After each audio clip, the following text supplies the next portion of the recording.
Shalom Bapak Ibu Saudara yang dikasihi Tuhan. Kita berjumpa lagi dalam Bible Study kita pada sore hari ini. Sebelumnya kita mau sama-sama berdoa. Kita satukan hati kita, Bapa, kami mengucap syukur untuk hari yang Engkau berikan bagi kami untuk belajar lagi firman-Mu, untuk mengerti lagi, untuk mendapatkan lagi pewahyuan-pewahyuan yang lebih lagi. Dan hari ini kami percaya Engkau menuntun kami kepada kebenaran demi kebenaran firman-Mu, dan kami menjadi pelaku-pelaku firman-Mu. Kami siapkan hati kami buka lebar-lebar hati kami terima benih-benih firman-Mu, dan kami percaya tidak ada satupun dari benih firman itu yang dicuri oleh si iblis. Di dalam nama Tuhan Yesus, semua kita yang percaya dan siap dengar firman Tuhan sama-sama katakan amin. Haleluya. Puji Tuhan, kita hadir di tempat ini oleh karena anugerah Tuhan. Amin. Kita bisa belajar lebih lagi, dan hari ini kita akan memulai sebuah topik yang baru. Ya, temanya tentang Roh Kudus. Tapi saya bagi dalam beberapa part, dan pada part yang ini, bagian ini adalah bagian pertama, dan saya beri judul melakukan pekerjaan yang lebih besar. Ya, how to do the greater works. Jadi maksudnya bagaimana menggenapi pekerjaan yang Allah telah janjikan, yang Yesus pernah katakan bahwa kita dapat melakukan pekerjaan-pekerjaan yang Dia pernah lakukan bahkan lebih besar. Itu perkataan Yesus sendiri. Dan bagaimana kita dapat melakukannya? Ya, temanya Roh Kudus. Ya, oke, kita naik kepada next slide. Ya, sebelum Yesus naik ke surga, di Yohanes 14 ayat 10 sampai 12, sebelum Yesus disalibkan, Yohanes 14, 15 dan 16, itu Yesus bicara tentang Roh Kudus. Janjinya tentang Roh Kudus yang akan turun dan memenuhi kita dan menuntun hidup kita, ya. Dan di sana dikatakan Yesus sendiri bicara kepada murid-muridnya, Dia buka sebuah rahasia keberhasilan pelayanannya. Untuk kita, enggak ada yang Dia sembunyikan. Seperti yang pernah kita pelajari sebelumnya tentang benih, ya, tentang kerajaan Allah, Dia bilang semua itu rahasia itu Dia sembunyikan, Dia simpan untuk dibukakan bagi kita orang percaya. Tapi tersembunyi daripada mereka orang-orang yang tidak percaya. Nah, ada satu rahasia yang Yesus bukakan di sini. Ayat 10 kita lihat. Tidak percayakah engkau, ini perkataan Yesus, bahwa aku di dalam Bapa dan Bapa di dalam aku. Apa yang aku katakan kepadamu tidak aku katakan dari diriku sendiri, tetapi Bapa yang diam di dalam aku, Dialah yang melakukan pekerjaannya. Percayalah kepadaku bahwa aku di dalam Bapa dan Bapa di dalam aku. Atau setidak-tidaknya percayalah pada pekerjaan-pekerjaan itu sendiri. Ayat 12. Aku berkata kepadamu, sesungguhnya barang siapa percaya kepadaku, ia akan melakukan juga pekerjaan-pekerjaan yang aku lakukan. Bahkan pekerjaan-pekerjaan yang lebih besar daripada itu. Saudara, tahukah saudara bahwa 99% dari berdasarkan survei, ya, orang-orang Kristen, gereja-gereja Tuhan di akhir zaman ini, orang-orang percaya, 99% tidak menggenapi apa yang firman Tuhan ini katakan. Ada seorang hamba Tuhan, dia bercerita tentang bagaimana dia mengenal Roh Kudus. Dan ini cukup menyedihkan, ya. Karena dia seorang yang tadinya lahir dari keluarga Kristen, dia tahu, punya pengetahuan, dan kemudian diajari untuk percaya bahwa Yesus adalah juru selamat, dan diajarin bahwa ketika nanti kita mati, ya, kita akan masuk surga dan kita akan selamat bersama-sama dengan Allah. Dia percaya sebagai anak kecil, ya. Tapi hidupnya setelah dia menerima Tuhan Yesus, menjadi orang percaya, dia nggak ngalamin apa-apa. Dia ngerasa nggak ada perubahan apa-apa. Sampai akhirnya Tapi dia tetap pelayanan di sebuah gereja. Dia memberikan diri, dia melayani, dia belajar firman, ya, pengetahuan tentang firman, berbeda ya, pengetahuan. Dan kemudian suatu hari dia menikah, dan setelah menikah dia bekerja, punya anak, dan kemudian dia mendapatkan kesan di dalam hatinya bahwa dia harus jadi seorang full timer hamba Tuhan. Kemudian dia menjadi seorang full timer dan dia berdoa, dia bilang, Tuhan kalau memang aku menggembalakan, ya Tuhan yang akan tuntun aku. Dan kemudian tiba-tiba ada sebuah gereja, ya saya nggak beritahu denominasinya ya, karena itu sangat sensitif. Tapi sebuah denominasi yang tidak mengakuin adanya bahasa roh, pencurahan Roh Kudus, baptisan Roh Kudus, tidak mengakui adanya itu. Ya, itu dulu menurut doktrin gereja ini. Dan kemudian dia menjadi gembala di sana. Seiring dengan waktu dia belajar firman di seminari, dan di seminari di mana dia belajar juga dia tidak dituntun kepada, diarahkan kepada baptisan Roh Kudus. Roh Kudus itu sesuatu yang gelap buat dia, yang buta buat dia, karena tidak terjadi di gereja dan tidak dipelajari dengan dalam, secara mendalam di seminari, di sekolah teologianya. Seiring dengan waktu dia kemudian ngerasain kelelahan sebagai seorang gembala. Dia mengaku bahwa ketika dia menggembalakan, dia tidak punya relationship dengan Tuhan. Ada saat-saat di mana dia berdoa dengan doa yang diulang-ulang. Kering, dry out, dia burn out. Burn out itu kelelahan dengan segala program-program gereja yang dilaksanakan bertahun-tahun, berulang-ulang. Sampai suatu hari, ada wanita-wanita dari gereja seberang datang mengundang dia untuk acara KKR. Kemudian dia mulai tertarik. KKR itu apa? Gitu ya. Hamba Tuhan ini memang sudah tua, jadi dia cerita untuk beberapa puluh tahun sebelumnya. Ketika dia menghadiri KKR itu, dia baru ngerti perbedaan antara gerejanya yang dia gembalakan dengan gereja yang dia hadiri. Di sana ada sesuatu katanya yang berbeda. Ya, kemudian pulang dari sana dia mulai lebih lagi belajar tentang Roh Kudus secara pribadi.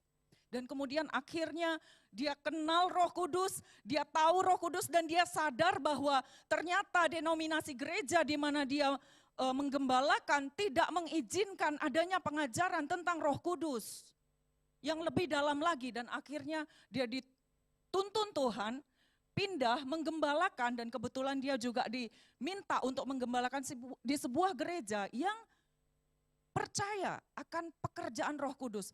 Dan dia katakan dalam setahun 52 minggu ya dia mengajar setiap minggu tentang Roh Kudus. Dan dia melihat pekerjaan,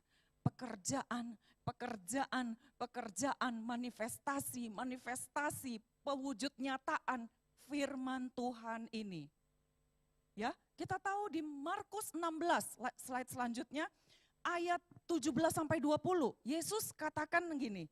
Ini juga sebelum Yesus naik ke kayu salib. Dia katakan, tanda-tanda ini akan menyertai orang percaya.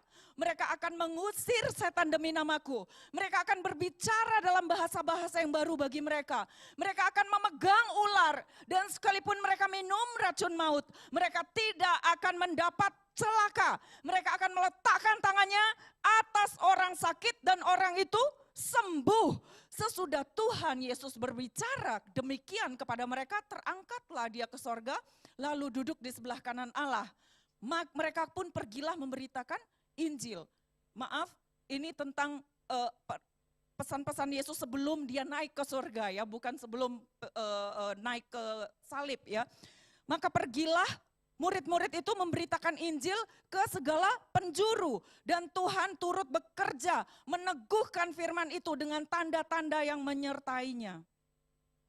Jadi sebenarnya apa yang Yesus sampaikan pada saat-saat terakhir, pesan-pesan penting seperti seorang tua yang akan meninggalkan anak-anaknya di rumah ketika dia akan pergi dalam waktu yang lama, dia pasti menyampaikan pesan-pesan penting. Yang Yesus sampaikan hal-hal tentang Roh Kudus sebelum dia naik ke surga. Dan itu penting. Dan satu hal lagi, kalau Yesus sampaikan sebelum dia pergi untuk jangka waktu yang cukup lama, yang pertama itu penting, dan yang kedua kita harus tahu dan kita harus pelajari. Enggak bisa enggak dipelajari. Kalau enggak, kita enggak akan menggenapi apa yang Yesus katakan tadi. Yohanes 14 ayat 10 sampai 12. Sesungguhnya barang siapa percaya kepadaku, ia akan melakukan pekerjaan-pekerjaan yang aku lakukan, bahkan lebih besar. Bayangin saudara. Yang pertama Yesus katakan apa? Pekerjaan-pekerjaan yang aku lakukan. Sekarang kita cek diri kita. Apakah kita sudah mengerjakan apa yang Yesus lakukan? Mungkin yang pertama ini aja belum, saudara. Dan yang kedua, bahkan yang lebih besar. Nah, yang lebih besar ini juga belum. Terus sebenarnya kita melakukan apa sebagai gereja Tuhan? Yang menarik gereja, menarik orang-orang untuk datang ke gereja, pekerjaan-pekerjaan ini, saudara.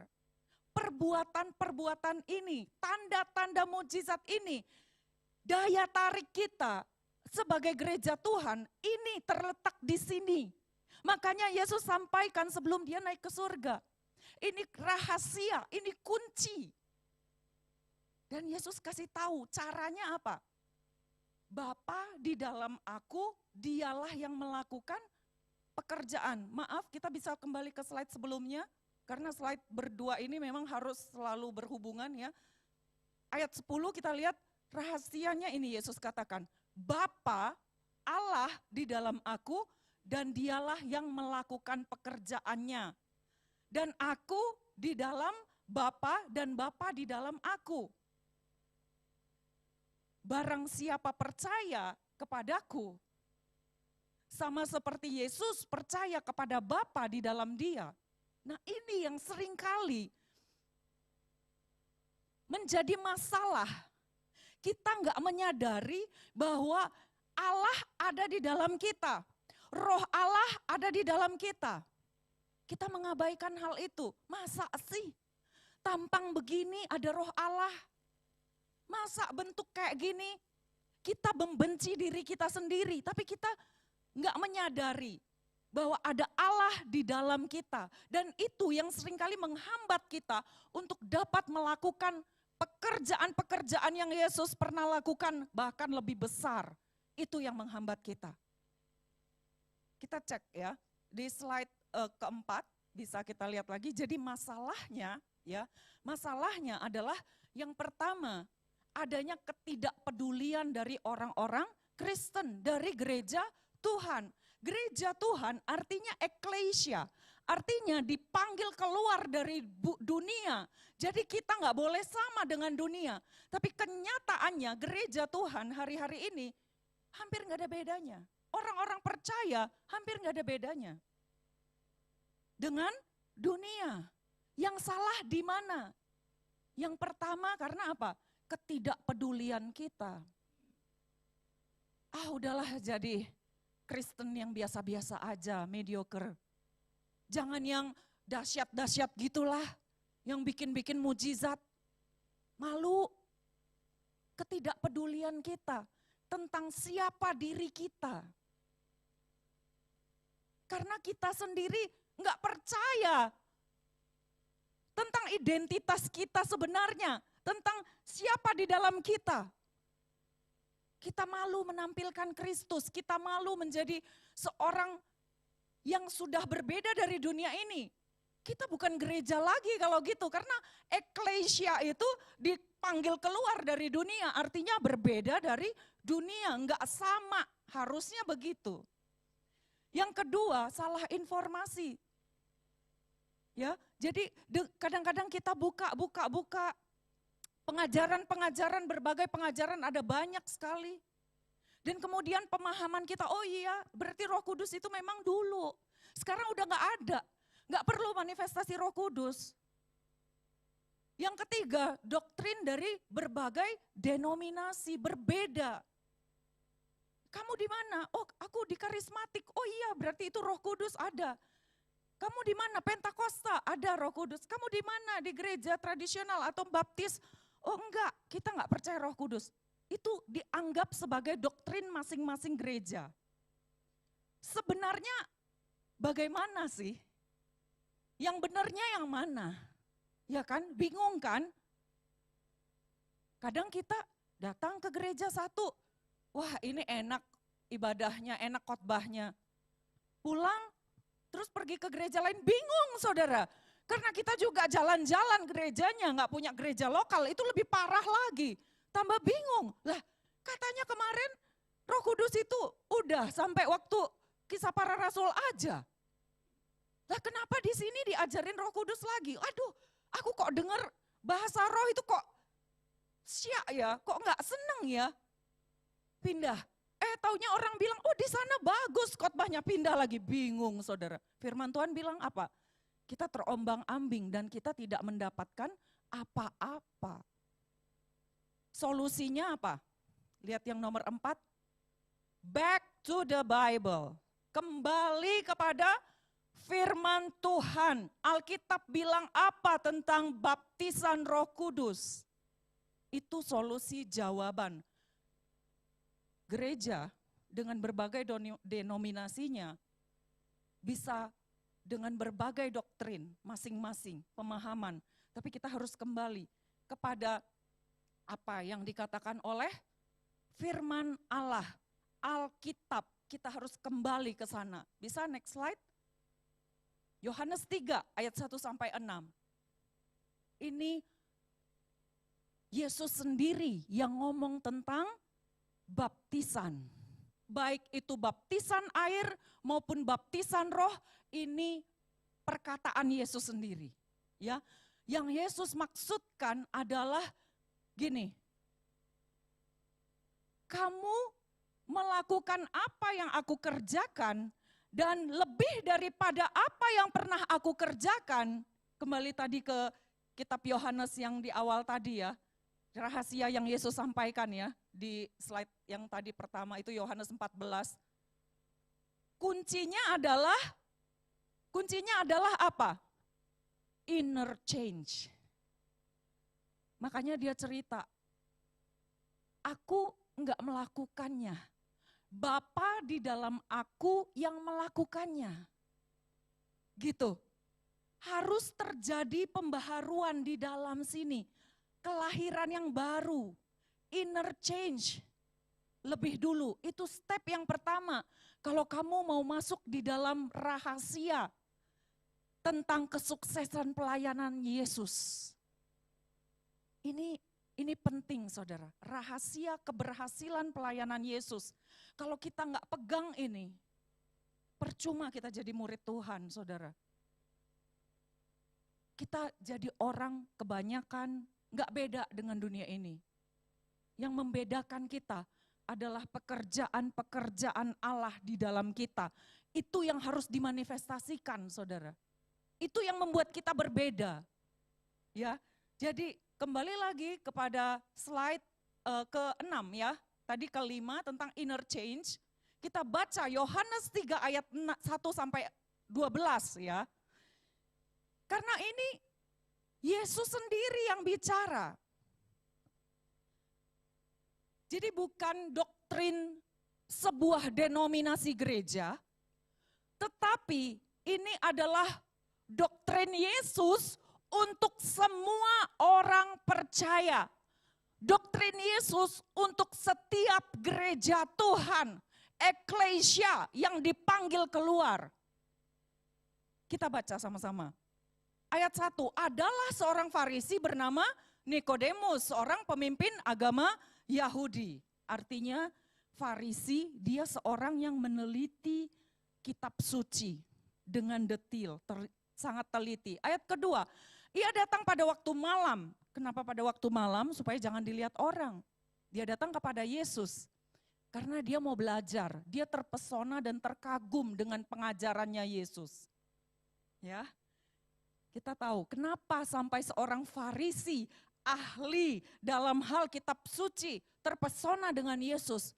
Yesus tadi katakan kan, rahasianya apa? Roh Allah di dalam aku yang melakukannya. Nah, Nikodemus ini datang pada waktu malam kepada Yesus dan berkata, Rabi, kami tahu bahwa engkau datang sebagai guru yang diutus Allah. Bayangin, dia percaya loh. Karena pengajaran Yesus yang begitu dahsyat, yang menggetarkan dan menjamah hati dan jiwanya dan semua doktrin-doktrin, pemahaman, pengetahuan tentang kitab suci, tentang Taurat, dia mengaku bahwa Yesus adalah guru yang diutus Allah. Dan dia tanya, sebab tidak ada seorang pun yang dapat mengadakan tanda-tanda yang engkau adakan jika Allah tidak menyertainya. Jadi sebenarnya Nikodemus ini mau nanya, benar nggak sih dia ragu? Karena dia terpesona dengan ajaran Yesus. Tapi satu sisi dia mau tanya kebenarannya, benar nggak itu dari Allah? Benar nggak itu perbuatan Allah? Bagaimana Yesus membuktikan bahwa itu perbuatan Allah? Ya, ayat ketiga Yesus menjawab katanya, aku berkata kepadamu sesungguhnya jika seorang tidak dilahirkan kembali ia tidak dapat melihat kerajaan Allah. Heran ya Yesus ini ditanya apa dijawab apa gitu ya. Sering gitu kan? Bingung enggak? Bingung bagi orang-orang yang hatinya tertutup dan tidak percaya dan tidak mau percaya. Itu keputusan kita semuanya. Kita mau percaya apa enggak? Bagian kita. Yesus bilang, seorang harus dilahirkan kembali jika dia mau melihat kerajaan Allah. Maksudnya gini, Nikodemus, kalau kamu mau tahu apakah itu dari Allah atau enggak, kamu harus lahir baru. Itu yang pertama. Kata Nikodemus kepadanya, bagaimana mungkin seorang dilahirkan kalau dia sudah tua? Dapatkah ia masuk kembali ke rahim ibunya dan dilahirkan kembali? Lihat, perspektifnya Nikodemus selalu hal-hal yang fisik, yang jasmani. Padahal Yesus sedang bicara tentang sesuatu yang di dalam, yang ngeroh. Karena perbuatan, kalau dia ngaku bahwa tadi Yesus engkau guru yang diutus Allah. Allah itu roh. Harusnya ketika dia mengakui bahwa Yesus adalah dari Allah, otaknya juga harus sejalan dong. Kalau Yesus jawab seorang dilahirkan kembali, harusnya dia connect-nya dengan hal-hal yang roh. Tapi dia tetap kembali, perspektifnya belum diubahkan. Kenapa perspektifnya belum diubahkan? Kenapa pikirannya belum diubahkan? Karena dia belum lahir baru. Dan kemudian next slide, di ayat kelima dijawab Yesus, aku berkata kepadamu, sesungguhnya jika seorang tidak dilahirkan dari air dan roh, ia tidak dapat masuk ke dalam kerajaan Allah. Dilahirkan dari air dan roh. Ya, itu yang Yesus bilang. Yang pertama tadi Yesus bilang apa? Dilahirkan kembali. Maksudnya apa? Kita terima Tuhan Yesus sebagai Tuhan dan Juru Selamat dan dibaptis air. Kemudian apa selanjutnya? Dibaptis dengan roh. Ayat 7, janganlah engkau heran karena aku berkata kepadamu, kamu harus dilahirkan kembali. Jadi ada dua baptisan, baptisan air dan baptisan roh. Baptisan air oleh Yohanes Pembaptis, baptisan roh oleh Roh Kudus di dalam nama Tuhan Yesus. Ayat 8, angin bertiup kemana ia mau dan engkau mendengar bunyinya, tapi engkau tidak tahu dari mana ia datang atau kemana ia pergi. Demikian juga halnya dengan tiap-tiap orang yang lahir dari roh. Ini bukan doktrin gereja, ini doktrin Alkitab untuk semua orang percaya. Ini bukan doktrin satu denominasi saja, atau dua, atau beberapa. Tapi ini doktrin Yesus untuk gereja Tuhan, untuk seluruh orang percaya. Ayat 9, slide selanjutnya. Nikodemus menjawab katanya, bagaimanakah mungkin hal itu terjadi? Jawab Yesus, engkau adalah pengajar Israel dan engkau tidak mengerti hal-hal itu. Yesus sedih ya ngelihat Nikodemus. Pengajar, tapi dia sendiri belum ngalamin. Saudara, yang Yesus maksudkan adalah setiap kita harus punya momen di mana kita berjumpa dengan Allah pertama kali dan kita terima Dia, kita lahir baru dan kemudian kita dibaptis oleh Roh Kudus, kita ngalamin experience with God. Jadi bukan hanya perjumpaan saja, tapi pengalaman berjalan dengan Roh Kudus. Itu kita semua orang percaya harus ngalamin. Karena untuk itu kita dipanggil. Yesus bilang, tanda-tanda orang percaya. Saudara, tanda-tanda orang percaya, mereka meletakkan tangan di atas orang sakit itu sembuh. Setelah saudara lahir baru, apakah pernah saudara letakkan tangan di atas orang sakit sembuh? Apakah pernah saudara minum racun maut tanpa sengaja atau dipaksa karena harus menyangkali nama Yesus dan saudara tidak mati? Apakah pernah saudara mengusir setan demi nama Yesus dan setan itu pergi? Apakah saudara orang percaya? Itu pertanyaan bagi introspeksi bagi diri kita masing-masing. Kalau belum, jangan terintimidasi saudara. Firman ini disampaikan gunanya adalah untuk membangun gereja Tuhan, membangun jemaat Tuhan, membangun setiap kita orang-orang percaya sehingga kita menjadi utuh saudara. Kita menjadi orang-orang yang bergerak bersama dengan Roh Kudus, profetik dan melakukan tanda-tanda heran itu dan melakukan pekerjaan-pekerjaan yang Yesus pernah lakukan bahkan lebih besar. Itu bukan muluk-muluk Yesus bilang. Itu Yesus sendiri yang bilang. Itu bukan hal yang muluk-muluk. Itu bukan basa-basi atau penghiburan semata. Tapi itu benar-benar sungguh dapat terjadi. Dan itulah daya tarik gereja Tuhan. Itu daya tarik orang-orang percaya dan itu yang membedakan kita dengan dunia ini. Tapi kita semua selama ini seringkali dibohongi, tidak peduli, kita salah mengerti, salah belajar dan sebagainya. Hari ini, malam ini, saudara jangan berpikir, aduh Bu ya udah deh aku udah begini dari dulu. No, kita mau belajar, kita mau menggenapi firman Tuhan. Saudara Bapak Ibu akan masuk ketika memahami hal ini. Doktrin yang sebenarnya yang Alkitab ajarkan, Bapak Ibu akan masuk ke dalam sebuah dimensi yang Yesus katakan, melakukan pekerjaanku bahkan lebih besar, itu dimensi yang Yesus mau. Ya,